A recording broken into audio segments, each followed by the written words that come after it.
kind of like, oh, yeah. I wasn't actually ready to do it yet.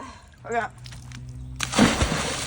Hello guys, what's up? And today, I'm doing another Rubik's Cube solving challenge. If you're wondering why I'm shivering, it's because this water is very cold. Yeah, and it's raining.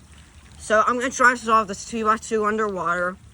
I'm going to try to do it with the 3x3 one day maybe. But right now I'm doing it with the 2x2. Let's see how it goes.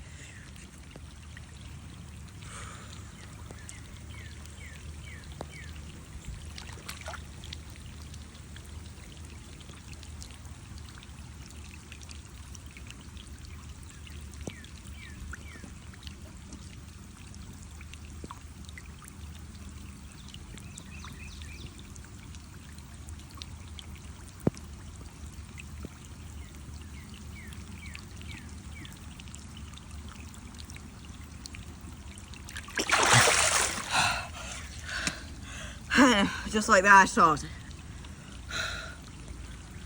Thank you for watching. Please like, subscribe, and I'll see you next time.